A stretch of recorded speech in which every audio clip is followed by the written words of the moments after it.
the gruesome twosome. Cries echo dead silence, once lost in dimensional frequency. Shambling scavengers of the damp running scrimmages, scribbled in crippled images. Colder than my cold dead pen, scorching in the end. Crow feet, embedded over forehead, show of foe's flesh. A walk in my cold steps, bones rest. Has buried maintenance, I'll place them into a vacant state of what to make of this. Howl's hounds, rising from the underground. I've been crowned queen of dark realms. As I spit a verse, I'm casting spells. The little girl who found down the well, a resurrecting spirit. If you're smart, you learn to fear it. After you challenging my aura, stepping up to me, I'll misform you, reveal your misfortunes. Oh yes, who knew? I had a couple screws loose. Immune to the depths of the wastelands, with a bag full of spray cans. And so the story goes, it read like horror-coded horoscope in shallow folk. Next wrapped in rope, falling down the gallows pole, accompanied by a ghastly host. Yo, my whole life flashes before I goes, too late to adjust the pose. A form that's modified into a morphous decay, features hideous as Wes Craven. Brought nightmares into play, I and I invade like plague. My approach is vague as when Jolly rides your waves, obliterate center stages as when the marijuana tank is aimed. You can't get rid of me, starving artists define creativity with words, with ability to start a riot. Modern day pirates on a murder mic crime spree. Whack rappers reside in confinement, planet alignments, consuming energies if you follow my science. I'm nice with my fine points, sublime after two joints. This is the rise and fall for you all from my viewpoint. Jekyll and Hyde and cursive rhymes deployed. We kill them all as the crew joins. We kill them all as our crew joins. Hey yo, Gruesome Twosome, live at the torture lair.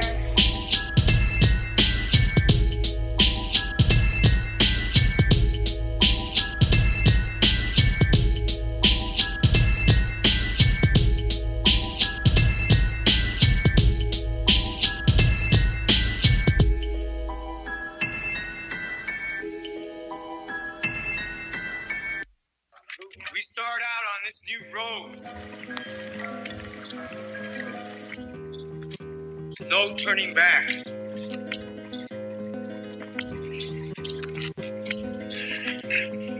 But we have our ancestors with us. We're gonna continue to dance with them. Dreaming them. Calling them. Being them.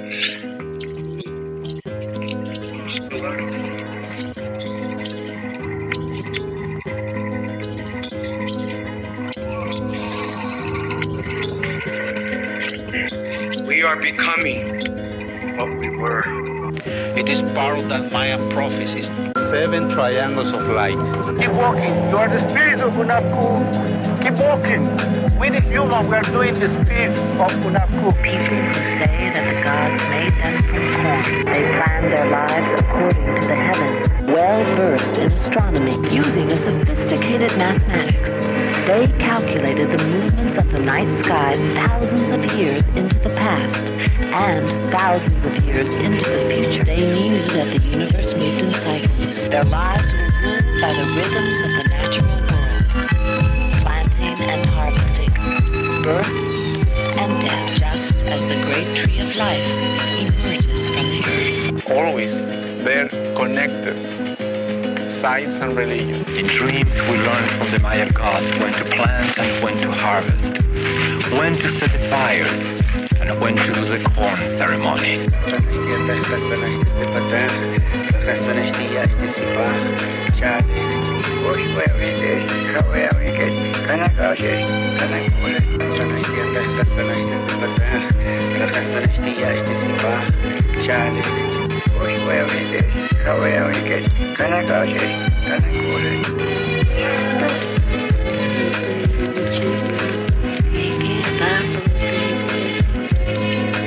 What we're digging up, what we're coming up with, is part of our history. And the men that lived here are some of the greatest men we've ever had. And it's a fact that we're getting to know more and more and more about the life of these people. They still maintain their customs, they still maintain their ways of organizing their societies. And it's very exciting to see how much of the ancient Maya way of life is still alive as well. Because American history does not begin in 1492 with Columbus. It begins in 200 BC with the first Maya king who wrote his name on a stone.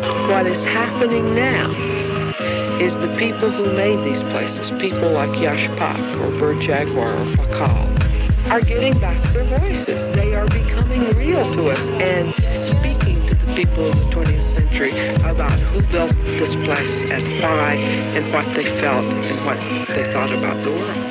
These are not anonymous people anymore. You are the spirit of Unapku. Keep walking. We the human, we are doing the spirit of Unapku. Yo, Zero. Yo.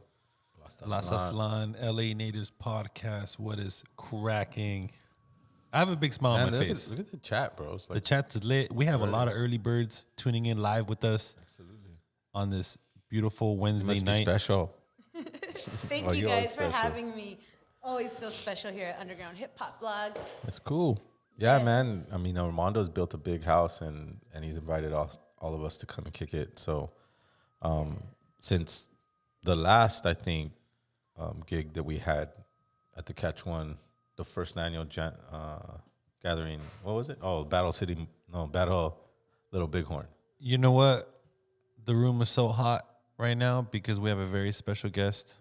Our camera froze, but we are continuing to be live. Okay. So this happens whenever we have strong energy in the building. Well, definitely. Yeah, but I remember. I'll get it back up, guys, within a minute. I remember you from the show, June 25th last year.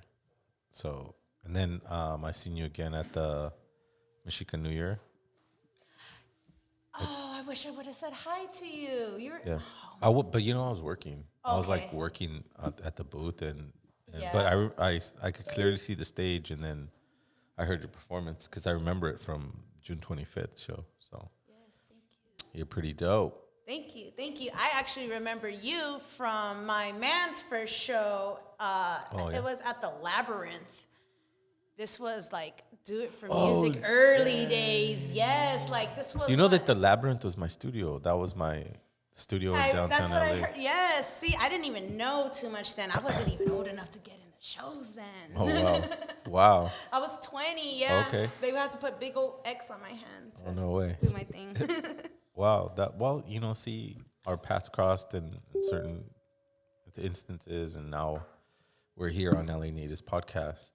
Yes. And have you always has your topics always been Indigenous, or did you start off doing other things? Actually, yes, they did. They were kind of more. I did start with poetry. I always known I was Indigenous. I always known. My grandma let me know early on. Oh, that's cool. Yeah, and so I guess yeah, and I guess in a way I actually started writing when I was in the system, so that had a lot to do with it. But just my family, my brothers being musically inclined, somewhere along the line, there was somebody out there singing chants and stuff, because we all do it. We all do it. That's cool. So let me go back to the studio thing. Was this the same studio that Fora completely packed out the joint? Yeah. Oh wow. When Fora first started out, prior to big shows, I remember I suppose answered an ad that I had in Craigslist. And I fucking go, and I go to the door, and it's fucking I suppose. I'm all, what the fuck? What are you doing here? He's all, oh, I'm here to see a studio, and they're going to throw a show and gallery or whatever. And I'm like, dude, that's my gallery, bro. Come on. So I fucking ended up showing him my studio, and then Fora did 5 shows there. It was kind of trippy because there was a line around the fucking block to this fucking little art gallery. So you actually had this gallery open for all kinds of events? Yeah. Well, pretty much, I suppose. And did the Gruesome Twosome perform, or was it just... No, it was Mons. Honestly, it was just Muds? Mons. I think it was... I had maybe one Shout verse out to Mons Army. I had one verse on a song for him, but I remember... but that was officially it. And he was like, okay, I'll get you again. Hop on the next one I got. Hop on the next one I got. I was like, okay, I think it's time for me to get my own slot now. Sweet. That's cool. Yeah, so yeah, it's been a minute. Yeah, but that was the studio that I had started right here on First Street. It was right by the Art District. Oh, okay. Yeah. That's love right there. Yeah. I went I had that studio for 3 years, but it wasn't it was during that time where everybody had their own equipment, and so I just did a few projects out of there and then, shut it down. Oh, wow. But I mean, if we would have had the blog or anything, it would have been a dope place to kind of, do our podcast. Yeah, that would have been. But coulda, shoulda, woulda.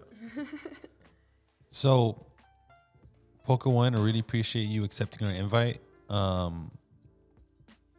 This show is a very important show because we like to showcase Indigenous hip hop, especially dope Indigenous hip hop. Like, guys, if you guys ever catch Poka One performing live, she's possibly one of the dopest artists I've ever seen live. She just has that stage presence. She knows how to work that stage from left to right. Yeah. Right, Poka? Like, I see you jumping around. I see you working the stage. And tell me, how did that come about? Is it just off of practice of performing so much, or did it just come natural to work a stage like that? If you know what I mean. Yeah, honestly, it's always been natural. I always thought I was going to be on Broadway, honestly. Like, I was in plays coming up, and yeah, I just always wanted to be on the stage, all over the stage, on it, off it, you know what I mean? And then I always just kind of wanted to do just a bunch of things at the same time. And then how you see me jumping around, I do a little jingle dance. I incorporated that a little bit when it's appropriate, And I don't mean that in a weird, bad way. I mean that as a professional you're supposed to do what you can to entertain the audience, which is essentially hip hop fans. Am I right, Zero? Yes, well, I want to connect from left to right. I'm not just rapping to the people in the front row, because the person in the back over there, I see her dancing, I see his hand up over there, like you got to connect. At the same time, I feel very, not disconnected, but just kind of like out of body when I'm on stage, you know what I mean? So I think that just kind of makes it easier, and I'm really nearsighted, so if you ever see me like this, it's really because I'm blind, and I just be living in my own head, in my own zone. So, I enjoyed her performance. Like, I enjoy her performance when the times that I've seen her, and you're right, you are kind of out of body because you're just like going and doing your set, and it's pretty powerful. And the fact that it's a female, it's Indigenous, and it's done with skill. Like your timing's on, your cadence is dope. I mean, how long have you been emceeing for? For about 10 years now. Oh, cool. Well, actually doing it, but I've been writing. Like, meaning recording and performing? Yeah, for about 10 years. Oh, cool. That's cool. Honestly, it's kind of surprising to hear that, because I'm pretty sure the question, like, well, where is your stuff? Well, where is this? Where's that? I'm kind of very, you know what I mean? Like, I need to let it out. I need to, as much, I'm a very... a great live performer. I need to work on, you know what I mean, like the business part of it. You know what I mean?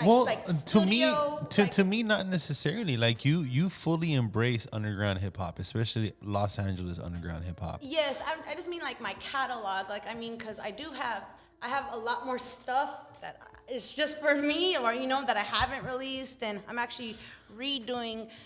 I'm going to split it in two to turn it into two projects. I'm doing a bunch of weird stuff. Well, maybe that's a good thing to not have released it prematurely. Here's the thing is that, like, when I was recording a long time ago, right now I haven't recorded. I'm being very specific about what I'm recording. Like it's, okay, I'm doing this track. Prior to that, though, I just used to record, right? When I was in the studio right here in downtown, I have a lot of the foundation of what I use now. Right? So as an artist, as a recording artist, it's different from a painter, right? A painter has sketchbooks, paintings, and that's how he organizes his art, and that's the steps that we need to go through as a recording artist. As a recording artist, you have to organize your art. And I'm not telling you that I'm organized. Yeah. I'm telling you that when you organize your art, it starts to become, it comes to, how could I say this? It's a lot more tangible, is what I'm saying. Because you're in a tough position. I thought I was in a tough position putting out music when I did. But I think nowadays it's different because everything goes to streaming, and you can take that down from the streaming and put it back up. And it just, at the time, like before, so old, in my time, we used to have to print CDs, that it was a lot different. And you couldn't really print just 100. You had to print like 1,000 or 600. Or it was a big investment to do that. So you had to really be confident in your stuff. So my advice to people that are continuing on as recording artists is to organize your art. And organizing your art doesn't mean that you record something and release it.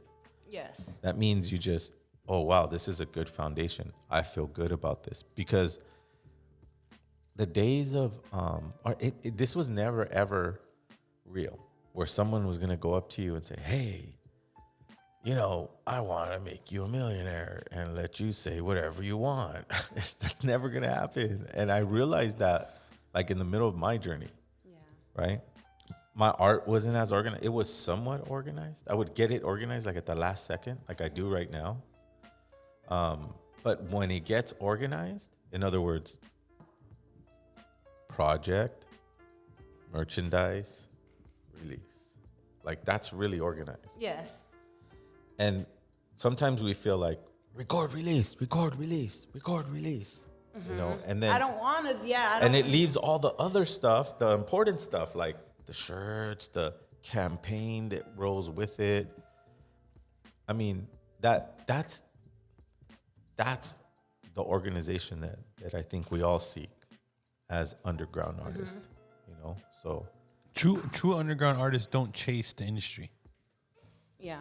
Well, that's how I see it. Because you don't chase the industry, right, Poka? No, I'm actually just kind of I'm trying to, like, I don't want to say it's new. I'm just honestly doing it for me now. I don't, I just doing it for me.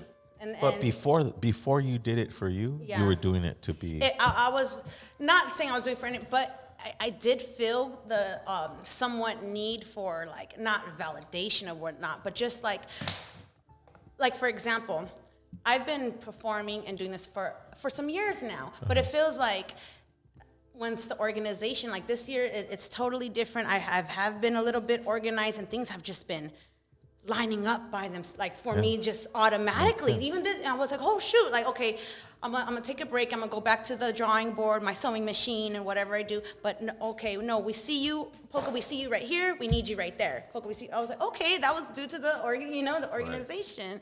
And before, I was. Who doesn't care? But it just feels like now, I guess, like, like I took a little break. I worked on my craft. I worked on myself, did the shadow work and whatnot. It feels like people, and I see it now, like, you guys are actually listening now.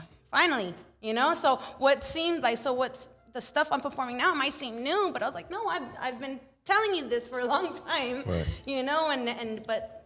But I guess, sometimes I was like, well, maybe I did need to do a little bit of work on myself to present myself when I accept myself, you guys will accept me. Like, right.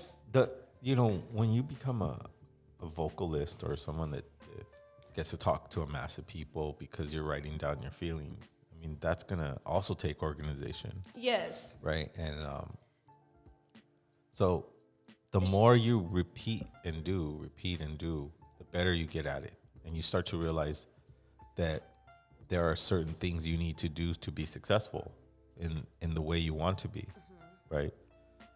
Someone can always grab you and go, oh, yeah, I'll put $5 million. To break an artist, it takes $5 million. At least that's what last conversations I had with people in the industry.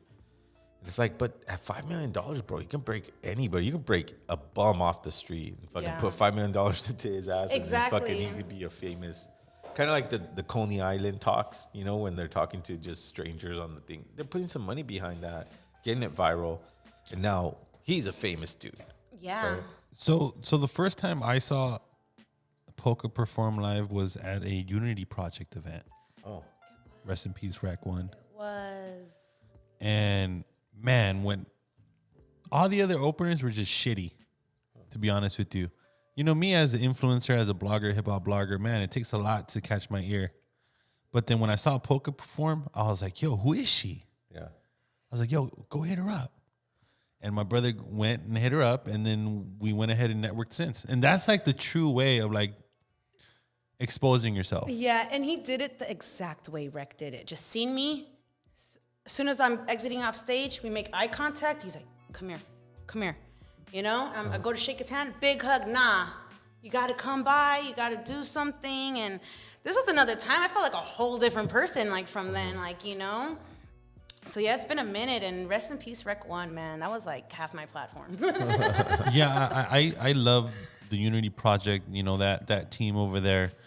Yep, I believe it's a mix between the 626 and the 909, right?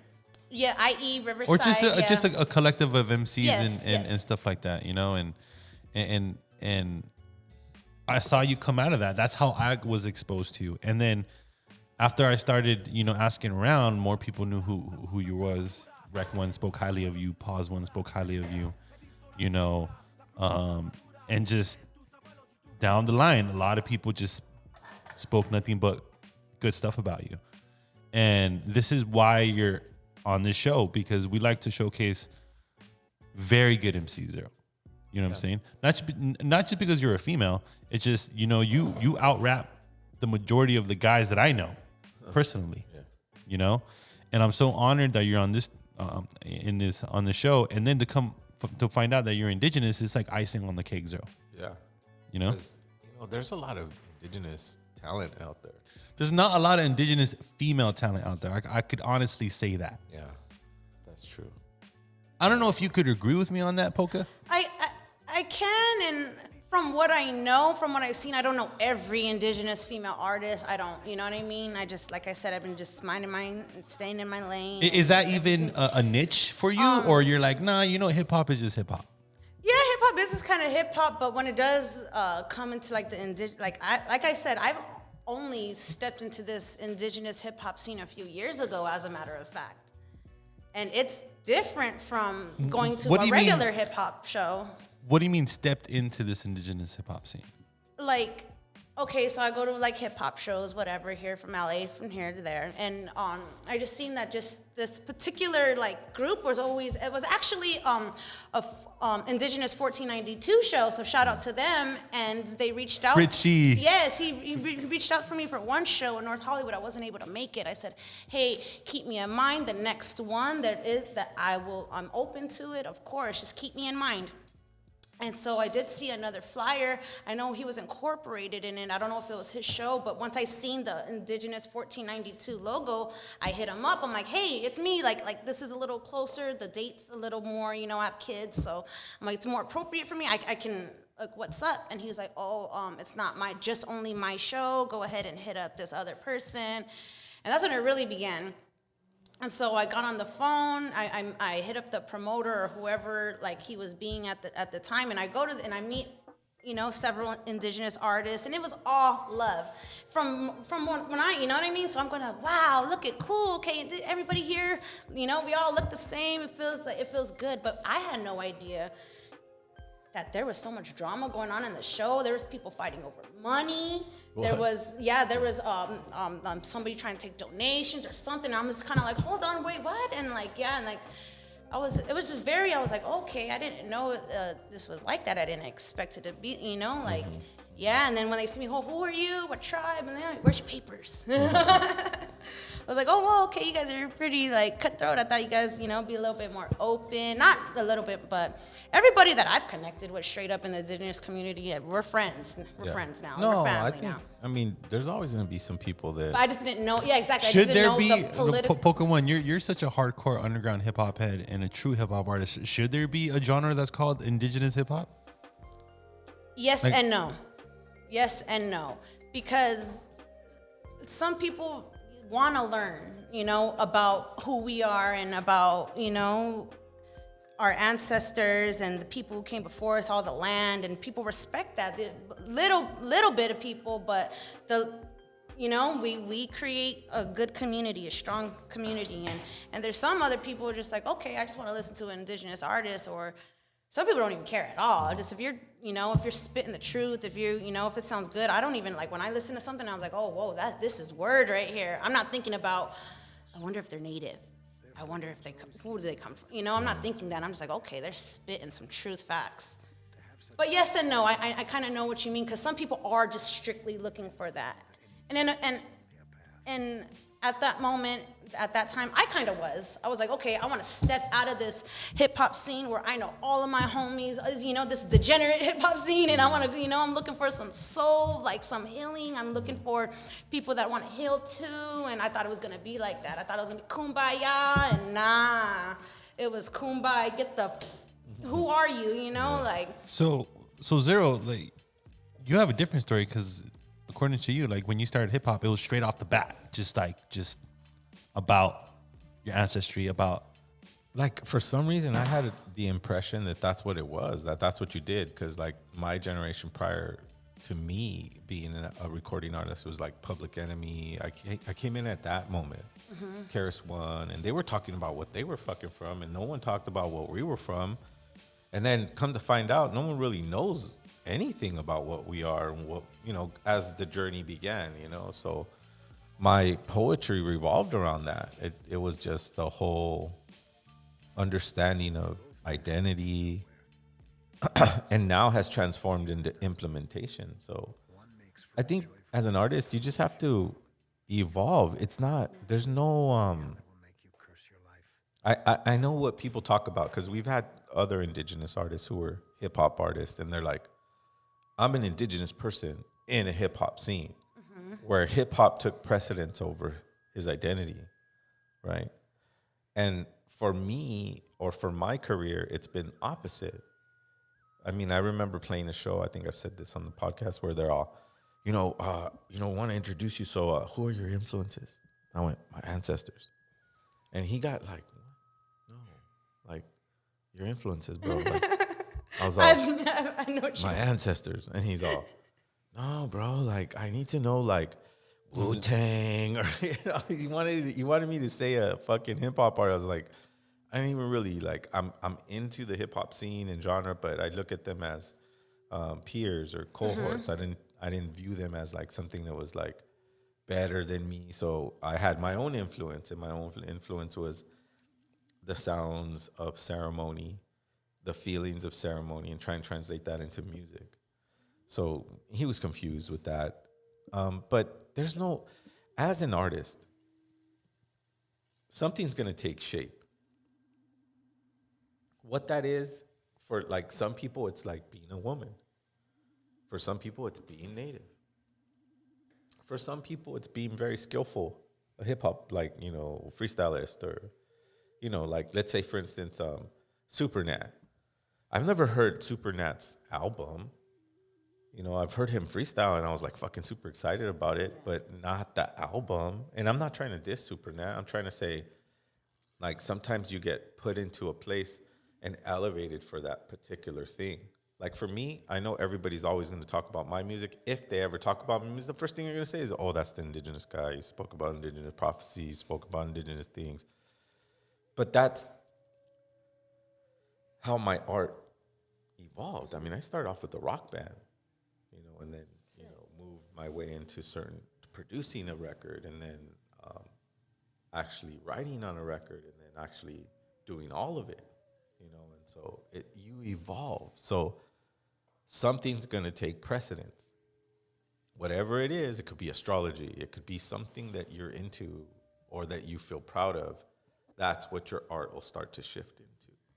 But that takes years and years and years. You know, I'm like, I mean, I first started writing when I was 15 years old. I'm 47. You know, so it's a long road when you start to really master it, in my opinion. You know? Yeah, and just like Miles Davis said, it takes years, decades to even know your own sound, to find your own sound. Like, absolutely. I'm still, in some ways, I'm still, you know, getting to know myself too. Like, oh, okay, oh, remember you did like that. Okay, like, you know, add that to my own power, you know. Like, that's just kind of what I've been doing, you know. You'll like, you know, when you said that it's out of body, you know, it's really just closing your eyes, trusting your message, because you're a pretty brave person to go up in front of 10 people. I mean, if we went outside in the street and we gathered 15 people and we told them, okay, Poka, tell them about yourself, you'd kind of be like, oh shit, just kind of nervous. I don't really know these people. But then it's different when you hit up a stage. Those people are still strangers, you know. And then you're like, say for instance, you have a song about, I don't know, growing up poor. Or Yeah. you're telling them that story, you know, but somehow, some way, it comes off different.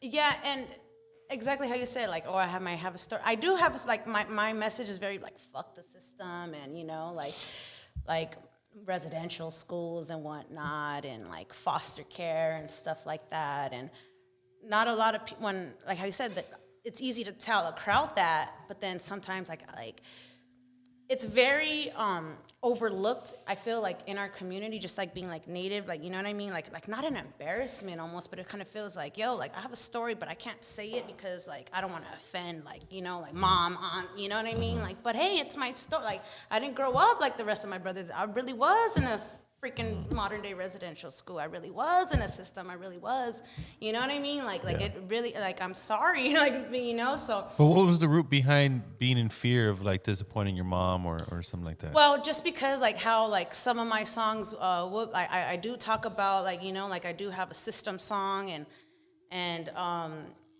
I just don't want to like, oh, I'm talking about you, or like, you know what I mean? Or like, no, I'm just telling my story. I don't want to make you feel bad because you did everything, you know what I mean? Like you're a great person, you're a great mom or whatever. But it just feels like, in the community, like when I speak about the system, or like I know other, you know, Indigenous people who didn't grow up with their families, and it just gets, like, we don't talk about it. It gets brushed under the, like, it never happened. Like no, we need to know. Like that's part of my healing, is when I tell someone, yeah, I grew, you know, that it makes me feel better, but it makes me feel better about it. Just like my acknowledgement, like, hey, and it didn't, you know, it can make you or break you, and I think it's, you know, like, it's a big part of me. It really is a big part of me. I guess the best way I describe healing intergenerational trauma is, you look back at it and you talk about it because you look at it as surviving it. Kind of like looking back at climbing a really big mountain or a really high mountain, and then looking back and going, oh shit, that was pretty dangerous, but I did it, you know? And so that's the first part of our life, is always going to be, you know, danger. Yeah. You know, and that's a good one. mistreatment and unbalance, and because I think for everybody, even just in Los Angeles too, we're all living in survival mode. Yeah.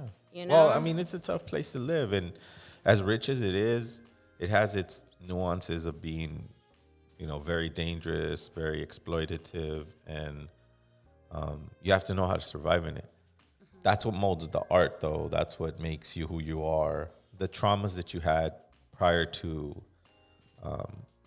you know, becoming a recording artist is what, you know, the most famous comedian is the one that suffered so much. You think he's making fun of himself, but he's really like telling you, no, this is what I lived through. Richard Pryor. Yeah. Yeah, he was a good That's example. what I was thinking about. Yeah, that's a good example. Yeah, you know, he's like, oh yeah, but you know, he made it sound funny. You know, and you know, the love songs that we like are about somebody's broken heart. You know, it's like somebody's painful moment becomes your favorite song. Yeah. You know, and it's like, it has these weird ways of working into our thing, but we as artists are vulnerable in a sense that we're sharing that pain and however we can put it together with others, right? And when it comes to Indigenous artists, we're sharing pain that people don't even comprehend. You know, it's not that they don't care, is that when you talk about genocide, you're talking about you're talking about raping of children, displacement of land, murder of adults, your parents and your grandparents. Then a psychological war begins after that. So it's not like, oh yeah, we took all your land, all right, fuck them. No, now it start to fucking indoctrinate them, right? And speaking of that, I don't mean to go off topic. So that's what I'm trying to say. To finish is, that's a hard pill to swallow for somebody to be jamming on their headphones. What the fuck? Psychological warfare against the news? Like, it's kind of heavy. Yeah. But our job as artists is to paint with words so that they don't even realize that we're talking about very heavy issues. Mm-hmm. You know, our metaphors, our choice of words, our delivery has to make it sound eloquent so that it sounds educated and intelligent to confront colonialism. That's word. And that's an example of kind of how I felt over the weekend. I did a show in El Sereno over the weekend, and it was a grand opening for a liquor store. You know, the hood was out. The hood was out. And to see, like I said, me being an indigenous artist, one of the first lines I say in my song is, raped, enslaved, and beaten, treated as never needed. And you know, and so at first, some people that, you know, that don't know what's going on, they're like, what the hell are you talking? This is music? But no, and I looked around seeing the hood, the OGs just kind of like, they had their fist up. They were feeling, I was like, okay, like this is you know, like, I'm reaching all ages here. I had people coming up to me, OGs coming up to me. I didn't even know I liked hip hop. And I was like, that's cool, but because of the message. Right. And I was like, okay, you know, like there was like two different hoods, but they were all there together, shaking hands, eating tacos, vibing the music. Like music brought them that, and I was like, okay, don't kill each other. Once I go home. and you were saying it was just a couple years back that you kind of started incorporating indigenous issues into your music, right? Yes. Okay. I always had the fuck the system, but I wanted to bring out like how, like you said, like being like indigenous and stuff. People would tell me like, yo, I just remember you being super like hardcore hip hop and super this and like where is this indigenous Poka being born? I was like, obviously you don't know me as a person, you know, like. So I do kind of get those like, yo, I see you more. Drifting more to like in the indigenous hip hop, which the question comes like, should there be an indigenous hip hop scene? Because I have heard that. I see you gravitating more that way. I'm not gravitating more that way. I'm just going where, you know, like where I'm being called, where I feel, you know, like the love in return and just where I feel comfortable. Because that's another thing I promised myself. I was like, I'm not going to go anywhere where my energy isn't feeling, because I pick up on that real easy. I have mad anxiety. So if I get a little, I'm just kind of like, whoa, okay, I'm starting to feel overwhelmed, but why? Is it a good one, or is it okay, like, you know what I mean? Like, something's attaching to my energy, and I don't.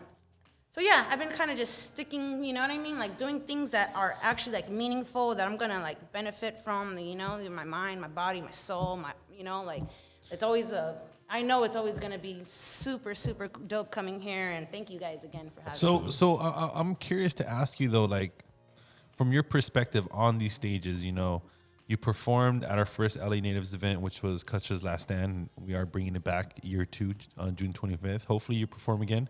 And then I noticed you performed the Mexico New Year. Yes. Right? And you're going to continue to perform where you're called upon, you know, especially if it's a good organization and a group or promotions. You know, you rocking so many dope underground hip hop events. Like, do you see, is there a difference between those crowds and like the hardcore underground hip hop crowds? Somewhat, yeah, because the hardcore underground, like they want everything. You know what I mean? They're taking. I'm getting points on, you know, just hip hop. Okay, like what's the fit look like? Okay, how's she holding her mic? How, you know, the beats, the cadence, everything. When I'm in the indigenous hip hop crowd, they're there for one thing, and we're just, you know what I mean, and they know they're gonna get it. You know, we're all gonna connect. You know, like, so I do kind of see a difference in that, and that's another reason why I kind of wanted to compare the two. You know, but there's politics in every freaking scene, but just, you know, where the community's smaller and more power, you know, like it's you feel it more. Well, you know, with my experience, Zero knows this, you know, I learned more from the indigenous hip hop scene about our history, our ancestors, than school itself. Right, Zero? That's more powerful than anything. I mean, the truth's gonna come from you. It's not gonna come from, you know, a white institution. That the truth's going to come from you because you're reflecting on your own self and your own life. It's your responsibility too. How deep you take your spiritual road, those are choices you make as you grow up. You know right. what I mean? I was talking to Poka off air regarding, the mainstream commercial industry, and right away, we had to hone in on the white people. For some weird reason, right, Poka? Yeah. But it's true. It's a fact, and we have to acknowledge that the people who do control the industry, right, Zero, like the elite of the music industry, they just have their propaganda. They keep the perpetual warfare ongoing with just nonsense hip hop, bullshit propaganda, garbage influence, and they'll never show love into the real indigenous hip hop scene. No, I don't think it's meant to be that.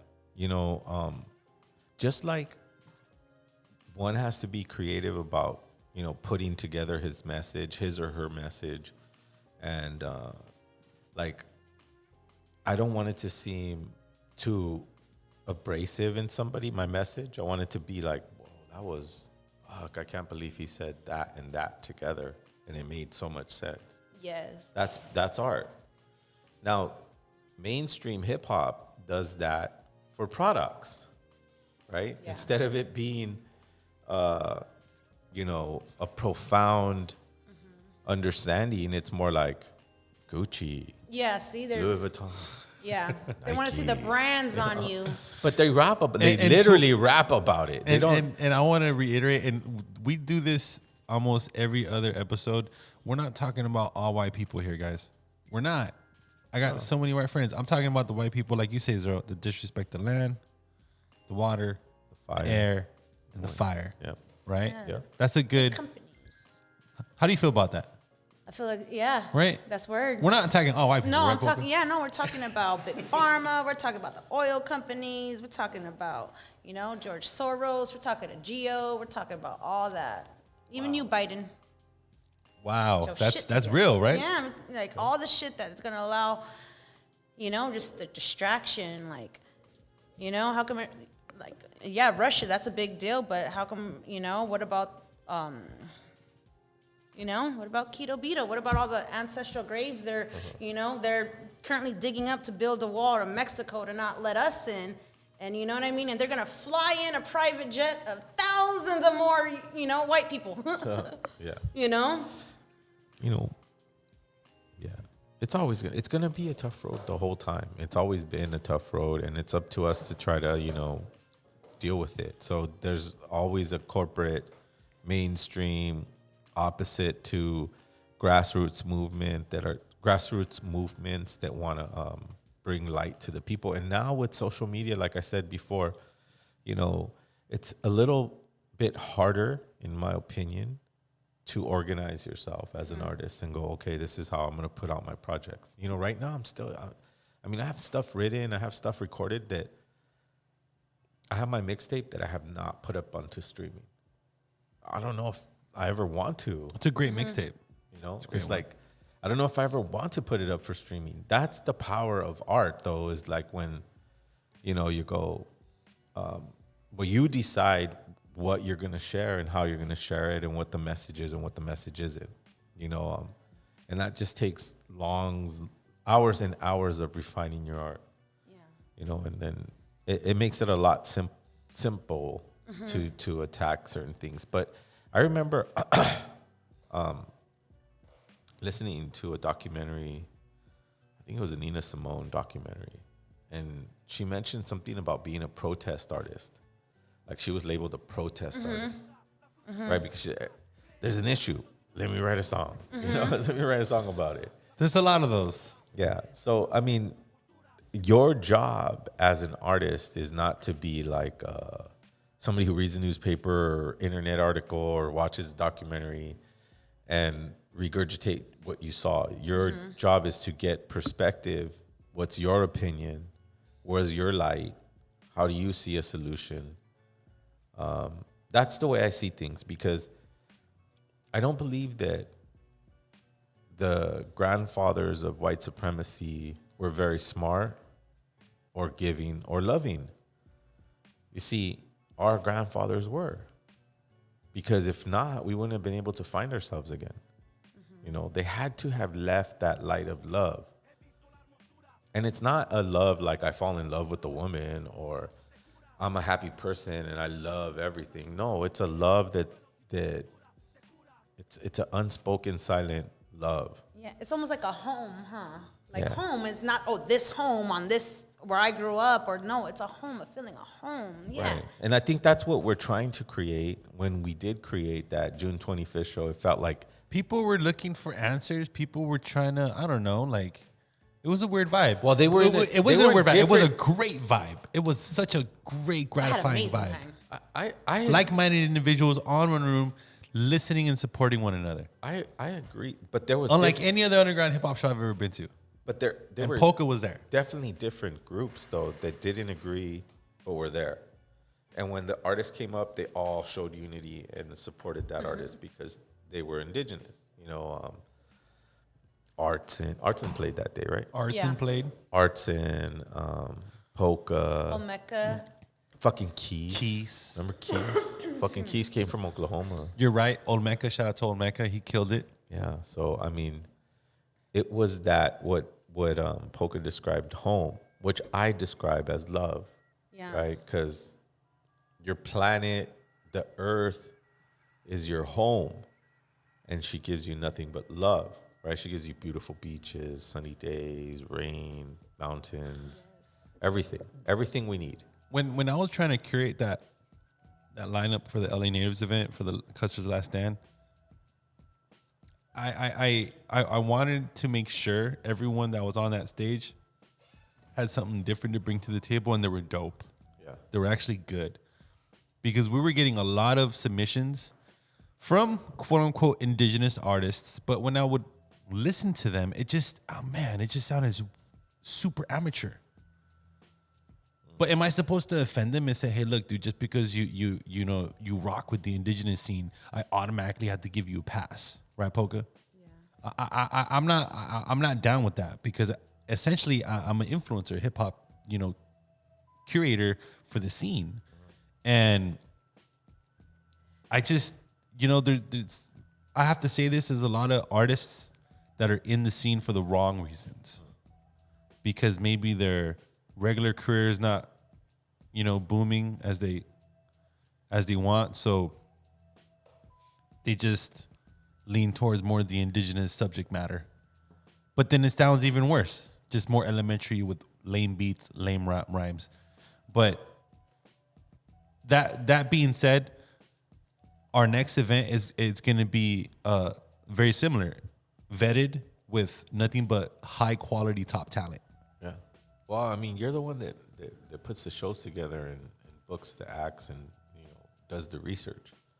And it takes a long time to develop a sound. It's not overnight, and especially when you're trying to mimic artists that are very famous already for that. Mm-hmm. I hear that all the time. Where it's kind of like where was I at? I was working. I forgot where I was working, but I was listening to this kid, and he's like a white kid, and man, that fucking dude, he sounded exactly like Eminem. Super cadence, super. It wasn't rap. He wasn't rapping what Eminem rapped, but he had his whole fucking style down, and he thought he was dope. And I was like, bro, like, is your favorite rapper Eminem? He's like, fuck yeah, he's the dopest. And it's like, I know, dude, but like, you sound exactly like him. Like exactly like the metaphors were not the same, but the way he spit it, even the tone of voice. And I was like, it's not easy. But you start there. Believe it or not, you start there. Yeah. Where you're like, oh shit, I sound exactly like Eminem, and I have the cadence, and I have and then you start there, and you're like, I'm tired of that. I want to be me. What is me? What do I sound like? What do I want to sound like? And that's hard. And I have to say, what really makes you stand out a lot, Poka, especially me. I know so many artists that the duo that you're from with Mon's Army. Shout out to Mon's Army. Yes. Like, he's your partner. And it's rare honestly, it's one of the most rarest things to come across when you come across a couple and they're both super fucking dope. Yeah. And they both rhyme and make music together. Absolutely. How do you feel about that, Poka? Man. Like, how did that come about? That's a strange combination, but it's a great combination because, you know, you guys blend well. Yes, it's not like forced collabs, but like when I listen to your guys' latest project on Bandcamp, man, it just blends beautifully together. Both of your guys' voices. Thank you. Yeah, that was Graveyard Symphonies. What's it called? Yeah, me and Mons, man. It's just, wow. First of all, like you said, we're partners, we're together, so there's that and that. But there's just times where, like, I felt like our schedules were very different back then, and there was times that he had 2 jobs, and I wouldn't see him sometimes for like almost a week. And I'm like, okay, let's catch up. Like, how you doing? Okay, we're doing good. Hey, did you write anything this week? I wrote something this week. What'd you write? You know what I mean? And like I said, just not seeing each other, and it just like, you wrote something. I think I got something like that. Let's throw it together. And it also kind of worked out too, because sometimes a promoter will hit Mons up for a show or hit me up for a show, and we're kind of like, hey, yo, I got this. You just want to do it together, or do you want to split it? Or we kind of just started going live, just back and forth on verses. At the Labyrinth, the first time where I seen you, we were doing that. We were just on some live shit. It started out, we were just doing live. Yo, you want to hop on with me? Yo, you want to hop? Yo, you got some shit? Oh, let's do it. And that's kind of how it really started. I was like, yo, I think we need to really start doing something, add some choruses, get some more beats, you know, and honestly, the people actually kind of named us. Like, they're like, yo, you guys are gruesome. You guys like the gruesome twosome and stuff. And so we're the gruesome twosome. Wow. Yeah, so that's been cool. That's been really cool. We're actually working on some videos and stuff for that in the making. So we're going to be releasing a lot of that over the summer. Is that new music or? Yes, we haven't been promoting it too much, and that's why I kind of feel like, damn, man, like we might have to actually but I just feel like we both didn't, because we're both doing so much right now. What, like, he's working on a new project, I'm working on something totally different, and it feels like it didn't. We worked so hard on it, and it was such a long time coming, but it feels like that project, we're not giving it the recognition and the respect and the time to even, you know what I mean? Like, we should focus and push it a little bit more, but we're just like, okay, just honestly, like, doing so much other stuff. Yeah, but the Gruesome Twosome music videos are coming out, and we actually got a show. That's the name of the group? Yes, Gruesome Twosome. That's just me and Mons. And yeah, that's what you're gonna get, just 2 ill motherfuckers. That's what I'm saying. I remember Mons performing at a few of our events, and we booked them with Necro and stuff, and our Halloween events. And I'm always like, yo, is Poka gonna rock? And then when I booked you for the LA Natives event, I'm just like, damn, is Mons gonna go up there? Like, you know, it's like, you guys are such a great couple. It's really refreshing, to be honest. But sometimes we just like, okay, this is you, this is your day. Like, he gives me those, like, and thank you. And I do too. Like, you know, okay, this one's about you. Go do your shit. I remember he had some stuff with Planet Asia and Killer Priest. I was like, go. Do that. Yeah. Yeah, just. That's cool. Yeah, and when it's my time, he's like, yo, today, he's like, I'll drop you off. Like, you know, we have the kids. It's a school night. I'm in full mom mode right now, you know? But, so, you know. Like I said, I'm taking the time. How many kids do you have? I have 2 kids. Oh, a cool. 9-year-old and my 2-year-old's about to be 3 on the 28th. Oh, so wow. I have my hands full. Oh, yeah. My hands full.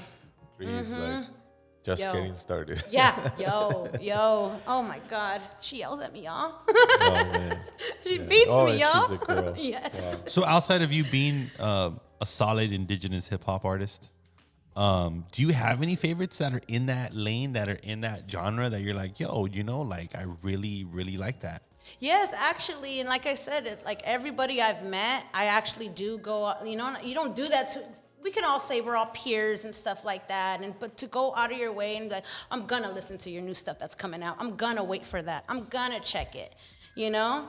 Like, my friend Royal Roots, shout out to Royal love Roots. Her, yo, and she's indigenous. She has the catchiest hooks. My brother Sub, yo, he is, you know, he sends me, you know, Sub 1, right? Yeah, Sub 1. Yeah, Sub 1. Sub 1's dope as hell, right? Jag, yo.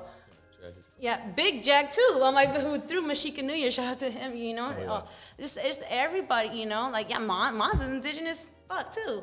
Shout out to Jack Ariola. He's super dope. Yes. You know, Omeka, Alva. I do want to say, I got totally thrown off because I was just thinking again of the Catch One show and how Omeka performed. Our brother Gaja was there.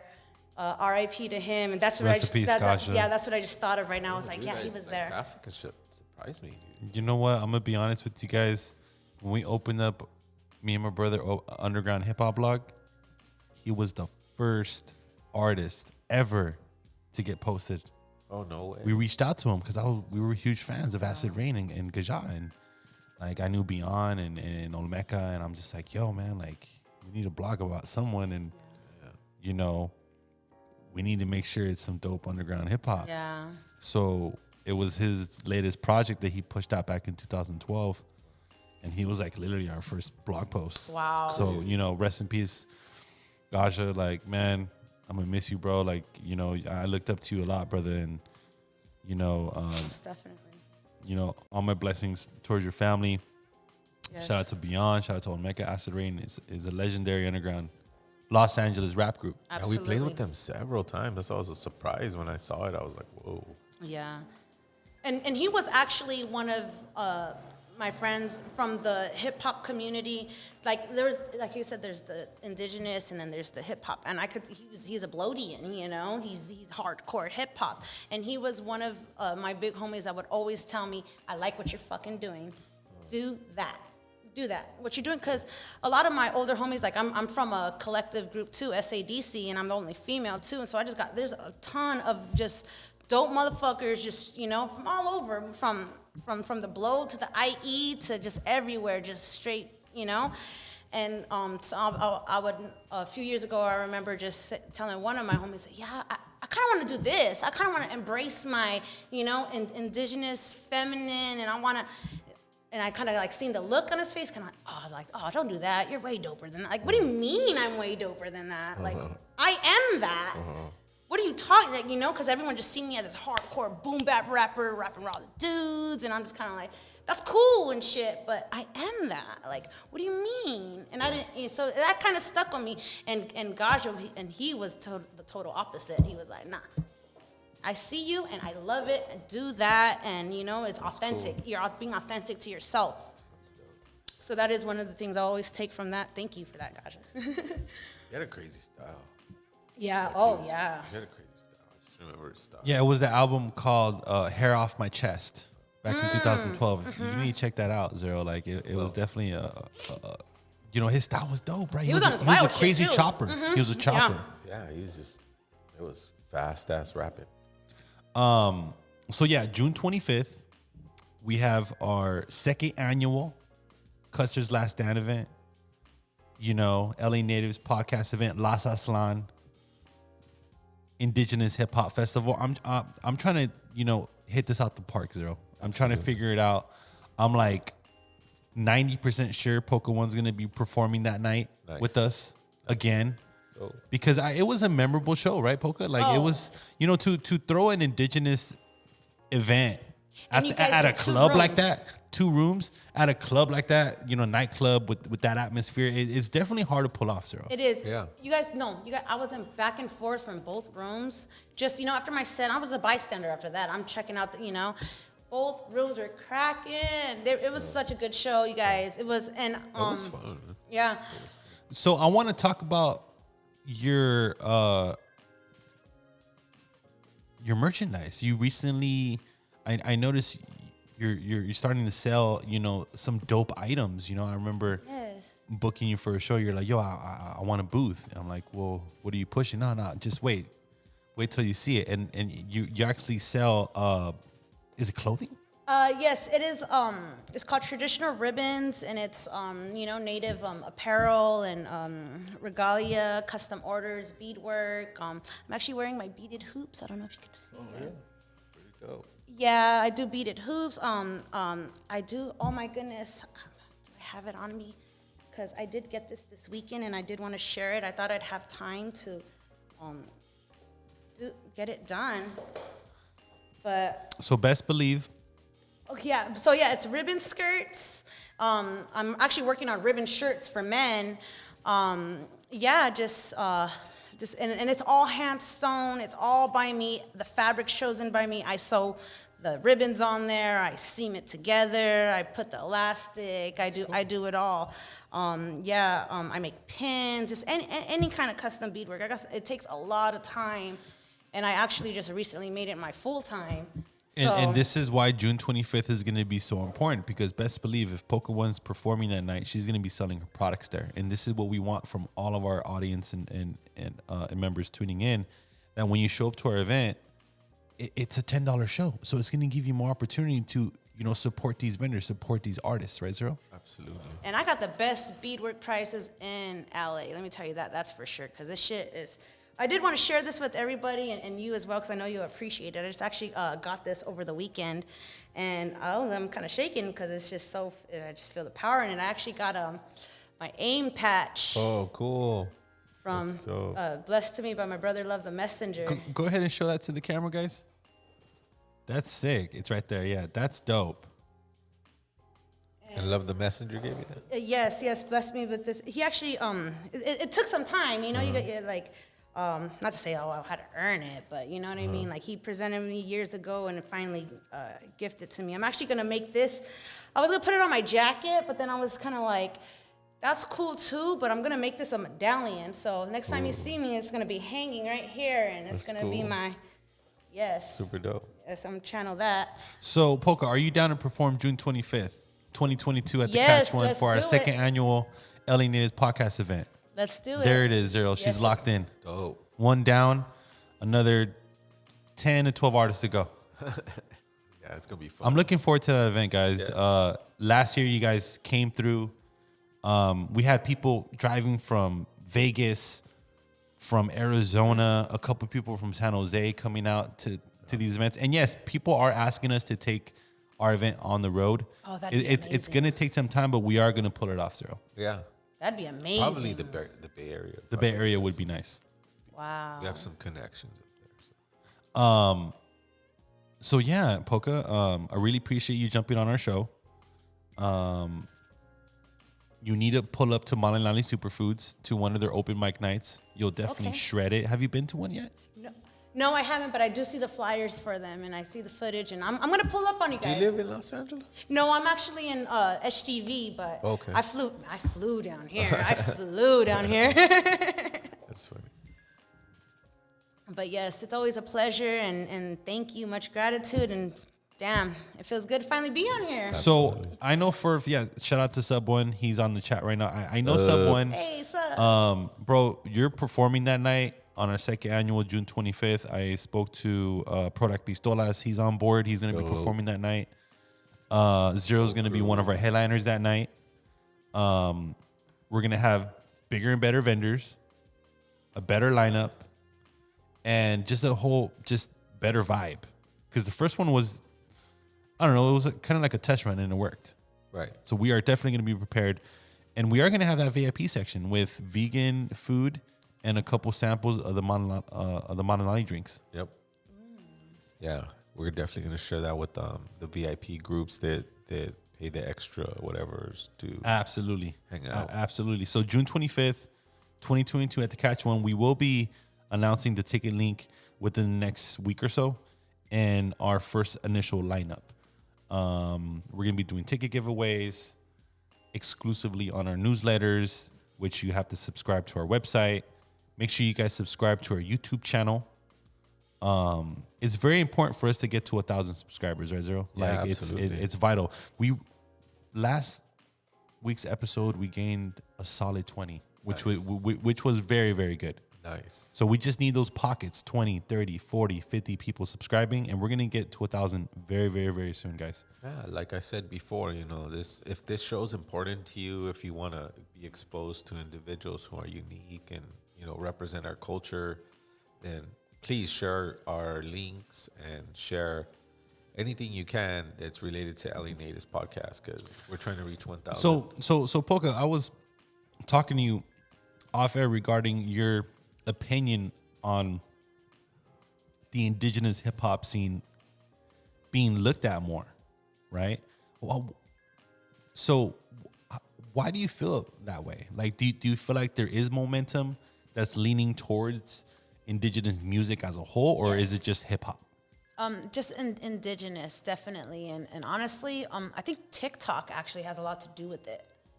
Straight up. I'm not like posting anything on TikTok, but I get sent links and stuff like that, and like I'll check out like an artist here or there.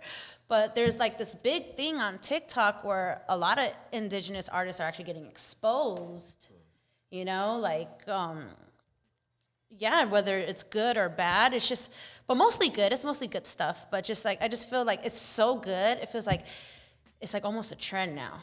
Everybody wants, everyone wants to be indigenous. Well, I mean, most of us are, we're in LA, we're in Los Angeles, but I did notice that on TikTok, just like more and more. And then, and people will get called out for it though.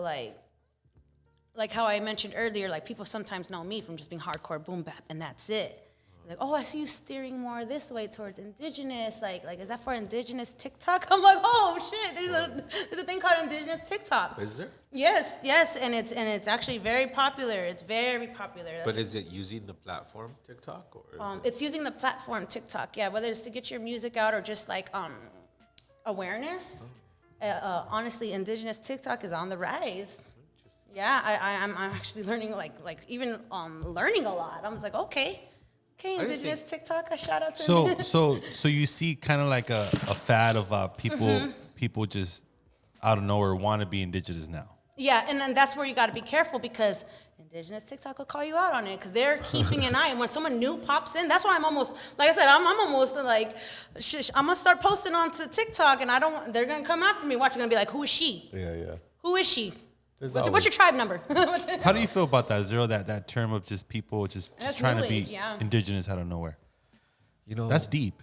I had a somewhat of an experience of kind of like an Iron Jacket or some shit. I don't know. Well, no, that's ownership. That's ownership. That's ownership of stuff. Like wanting to be a part of things is, I think, might be like an innate kind of thing that you do as a person, because you can't deny the wisdom that indigenous people have, or what was left to them. It was to be shared. It wasn't I think to be there's kept. two parts to it, Zero. Like for myself personally, I'm not claiming I'm trying to be indigenous, but there's been, for the last 20 years of my life, I've been seeking my identity.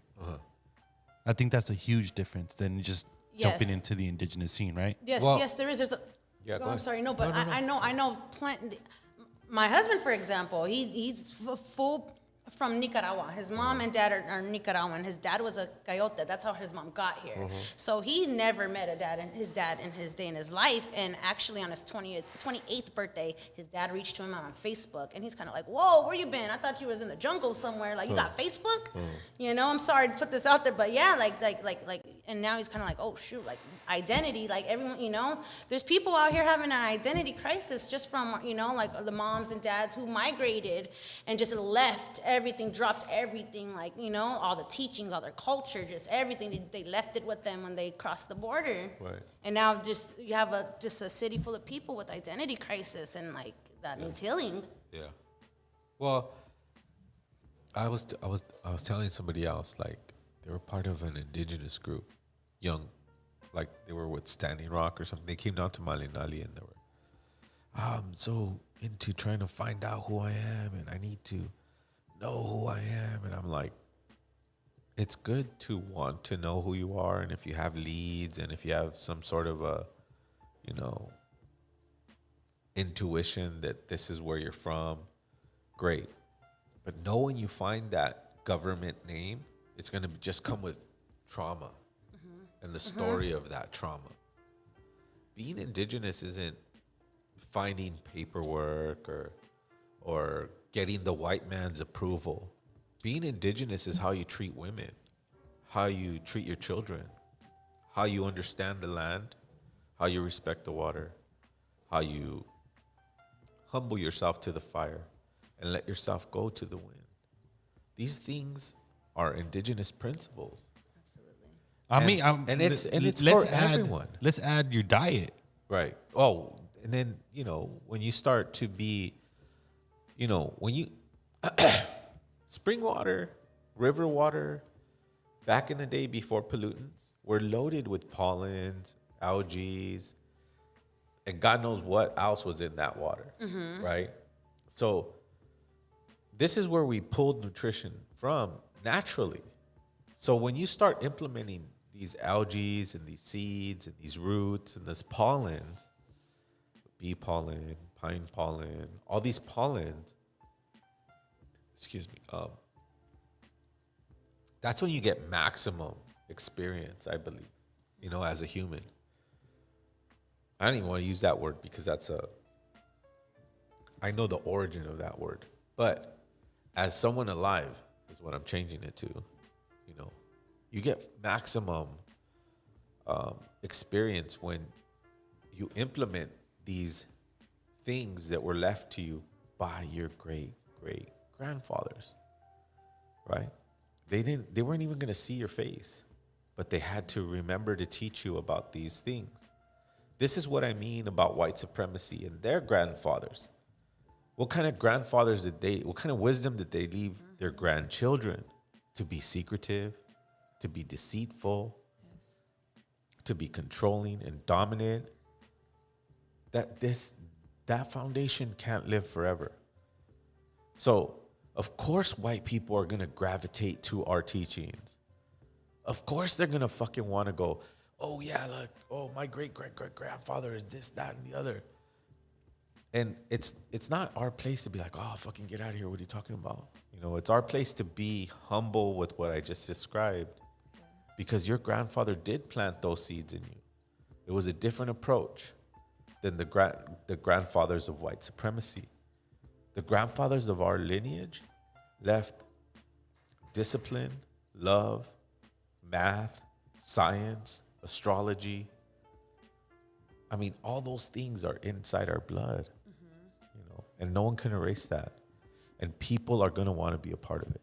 They're going to want to be black people, Asian people, mostly white people. But, I've been through my road about, blaming them and treating them bad or ignoring them or calling them names. Or in reality, we just want to break the mindset of white supremacy, right? And that takes humility, and it takes compassion, empathy. But all that's coming from the earth. That's not a weak person. The earth is that way. It's empathetic. It gives fruits. It gives the things that we need.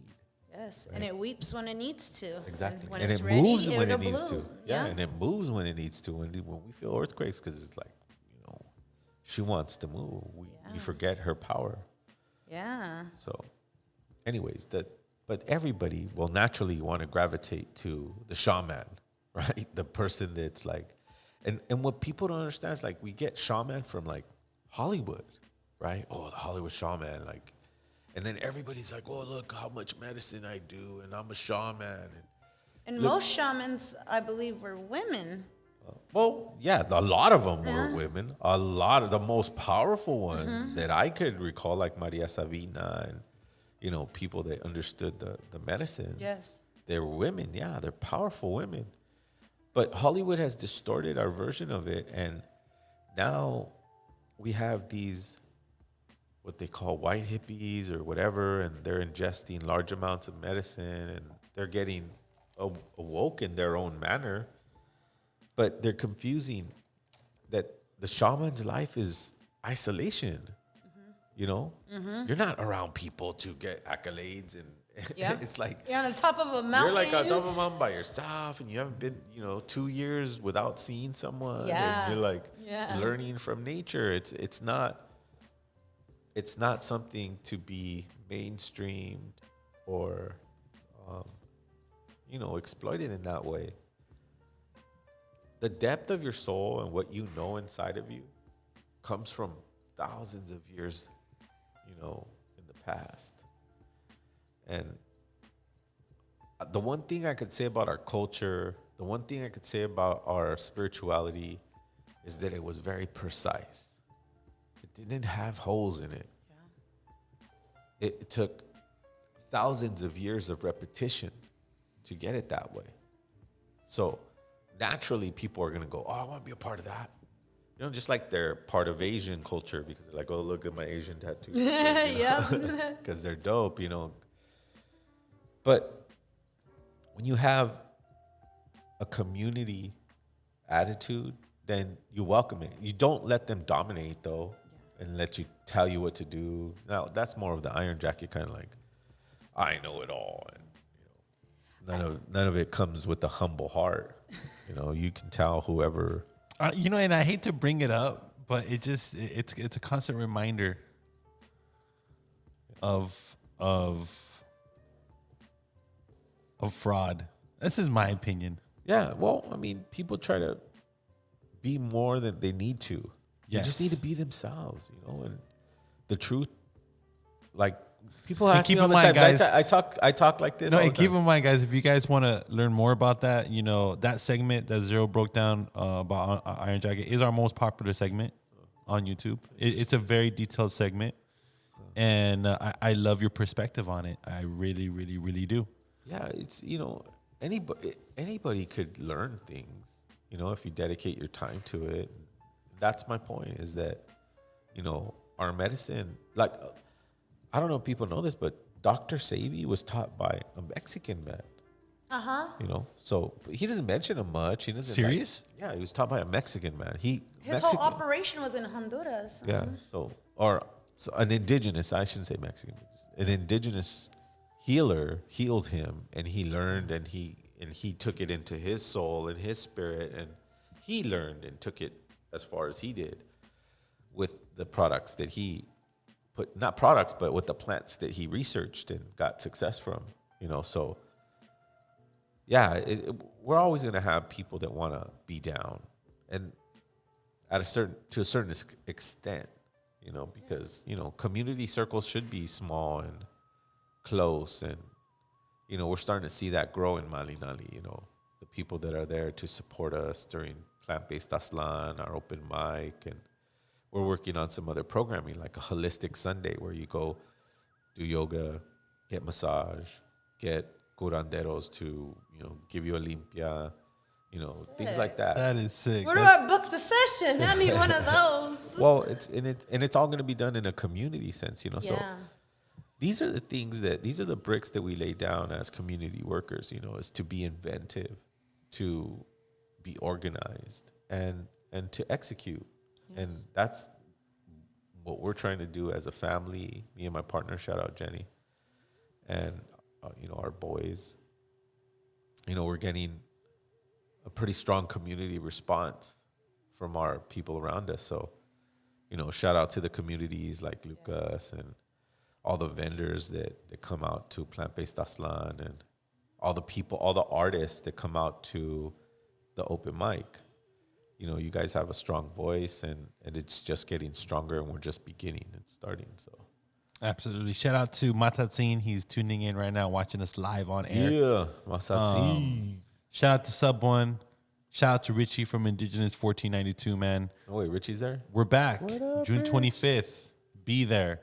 We will be announcing the ticket links very, very, very soon, within the next 2 weeks, guys. It takes some time for me to organize these events. I organize a whole bunch of them. I don't have to, you know, organize this one, but I want to. I have a passion for it. I believe the Indigenous hip-hop community needs to be competitive.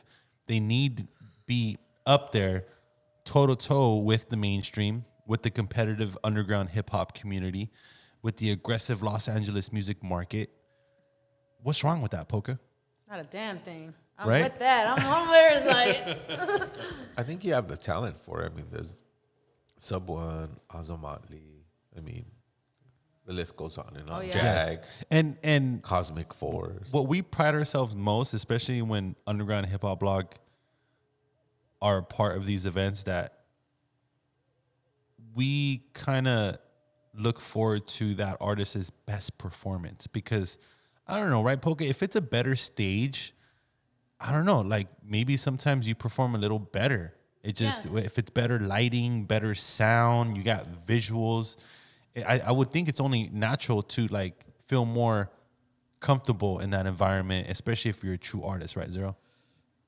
That's what you aspire to. Because we've all been there when there's trash sound, trash setup, and it just there's I don't know. Well, it takes away from the performance. It makes it harder. Do you ever feel that way, Poka? Yes, because sometimes when I'm an audience member, it does make it, because when I'm like, yo, this is dope. Okay, they got the lights on point, the stage is on point, everything. Look, the artist is killing it, and then it takes that one thing. Hey, yo, the speaker right here in the back right here sounds kind of fucking janky, and I'll just be thinking about that, and because I'm an artist, and I'm just like, fuck, man, homie's up there with janky fucking sound. I'm trying to make eye contact. Where's the sound guy? You know, like that's how I personally feel, just being an artist in an audience sometimes. But yeah, it takes one thing. But yeah, the bigger the stage, it's like getting dressed. You know, like when you feel good, when you put your beads on, you're gonna look good, you're gonna feel good. You're okay. And this is why I like the book The Catch One, because it allows the artist to deliver their best performances. Well, that underground room is dope, and the room that we're gonna get is, they the all noise time offer, room. The Catch One's always dope. All the thing. rooms are always packed. Like no matter what's going on. Yeah, I think what something was going on that day. It was like a reggae thing, but that was jam packed too. Yeah, they have several rooms. Yeah. And I believe last year's was a Sunday night, if I'm not mistaken, and we had it packed. So this one's going to be a Saturday night. Ooh. Yeah, it was Sunday, so now this is Saturday. That's Zero. Interesting. We're it's in the works, but we are going to be flying a few people out, and this is going to be a great announcement, guys. I'm just fine tuning the details and the contracts with these artists, man. But best believe it's going to be one of the illest shows. I'm expecting everyone that listens to us from out of state to come out to this event. If there's going to be one event in LA you want to go to, it's going to be this next LA Natives. And it's Las Aslan. affordable. It's going to be an affordable show. It's going to be a $10 ticket, guys. Dude, $10. A lot of these freaking concerts are 20, 25, 30, right, Poka? Yeah. And it gives you no substance. It gives you no subject matter. You don't learn shit. Right. You're just probably drunk walking out of these events. The uniqueness of it, it's just the artist lineup is going to be strictly indigenous, and these guys are really good. Yeah. So that being said, thank you again, Poka, for joining us Absolutely. tonight. I'm looking forward to our Spotify listeners to tap into this podcast right here, because Poka One is a very special artist for Los Angeles, and especially for the indigenous hip hop community. Right, and the female community too. The female hip hop community as a whole. Absolutely. Yeah, she's actually one of the top female MCs out of LA. Yeah. Appreciate you. Like, seriously. You're Just stepping into my deadly auntie power. Right? Yeah. Any last words, Zero? Nah, just, thanks for everybody that comes and supports at Malinali. Shout out to my family. Shout out to everybody who showed up on this chat, because it seems like everybody had a lot to say. Thank you, Poka, for coming on the show. Of course. Thank you both. And as we go into this new time, let's not waste a lot of energy on judging. Stick to yourself and stick to the improvements that come with you, because when you're healthy and you have a humble heart and you're connecting to the right things, then no one else becomes annoying. You just are aware. And if you are one that just wants to be around family and doesn't want to be around people that are confused, or maybe people of a white supremacist attitude, then you have to learn to respect the boundaries of our own community. Absolutely. And that's really like what Poka was kind of alluding to, is that sometimes we go to events and we don't feel welcomed. And that should never be a case when it comes to indigenous communities. Indigenous communities always welcomed everyone, from that fucking Spaniard to that fucking pioneer. To the Vikings. Yeah. It's like we welcomed everyone. We always had, but we were very aware. Don't get it twisted. We were not, stupid. Stay. We weren't stupid and just giving away everything. But as we grow in this community, I pray that we learn to tolerate each other, do things in a good way, and support us. So share the link. We're trying to get to 1,000 on YouTube. We should have already been there, but, we we take our it's under Chicano time or Indigenous time or Native time or Mexican time. So we'll see you next Wednesday. La Sukamatli, Meteo, Tonansi.